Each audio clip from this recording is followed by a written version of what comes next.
ಪರಿಶಿಷ್ಟ ಜಾತಿಗಳ ಸಮಗ್ರ ಸಮೀಕ್ಷೆ 2025 ರಾಜ್ಯದ ಪ್ರತಿಯೊಂದು ಪರಿಶಿಷ್ಟ ಜಾತಿಯ ಕುಟುಂಬದ ಸಮಗ್ರ ಸಮೀಕ್ಷೆ ಕೈಗೊಂಡು ಸಾಮಾಜಿಕ, ಶೈಕ್ಷಣಿಕ, ಆರ್ಥಿಕ, ರಾಜಕೀಯ, ಔದ್ಯೋಗಿಕ ಪ್ರಾತಿನಿಧ್ಯತೆ ಇತ್ಯಾದಿ ಸ್ಥಿತಿಗತಿಗಳ ಬಗ್ಗೆ ವಿಶ್ಲೇಷಣೆ ಮಾಡಿ ಒಳ ಮೀಸಲಾತಿ ವರ್ಗೀಕರಣ ಮಾಡಲು ಸರ್ಕಾರ ಪರಿಶಿಷ್ಟ ಜಾತಿಗಳ ಸಮಗ್ರ ಸಮೀಕ್ಷೆಗಳನ್ನು ಸಮಾಜ ಕಲ್ಯಾಣ ಇಲಾಖೆ ಮೂಲಕ ಕೈಗೊಳ್ಳುತ್ತಿದೆ.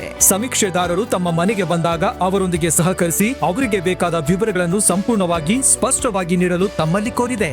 ಮೇ 5ರಿಂದ 17ರವರೆಗೆ ಮನೆ ಮನೆಗೆ ಭೇಟಿ ನೀಡಿ ಸಮೀಕ್ಷೆ ಕೈಗೊಳ್ಳಲಾಗುವುದು. ಮೇ 19ರಿಂದ 21ರವರೆಗೆ ವಿಶೇಷ ಶಿಬಿರಗಳನ್ನು ಕೈಗೊಂಡು ಮನೆ ಮನೆ ಭೇಟಿ ಅವಧಿಯಲ್ಲಿ ಬಿಟ್ಟು ಹೋದ ಕುಟುಂಬಗಳ ಮಾಹಿತಿಯನ್ನು ಸಂಗ್ರಹಿಸಲಾಗುವುದು. ಮೇ 19ರಿಂದ 23ರವರೆಗೆ ಸ್ವಯಂ ಘೋಷಣೆ ಆನ್ಲೈನ್ ಮೂಲಕ ನೀಡಲಾಗುವುದು. ಹೆಚ್ಚಿನ ವಿವರಗಳಿಗಾಗಿ ತಮ್ಮ ತಾಲೂಕಿನ ಸಮಾಜ ಕಲ್ಯಾಣ ಇಲಾಖೆ ಅಥವಾ ತಹಶೀಲ್ದಾರ್ ಕಚೇರಿಯನ್ನು ಸಂಪರ್ಕಿಸಿ. ಪ್ರಕಟಣೆ ಜಿಲ್ಲಾಡಳಿತ, ಜಿಲ್ಲಾ ಪಂಚಾಯತ್, ಸಮಾಜ ಕಲ್ಯಾಣ ಇಲಾಖೆ, ಶಿಕ್ಷಣ ಇಲಾಖೆ, ಪೌರಾಡಳಿತ, ನಗರ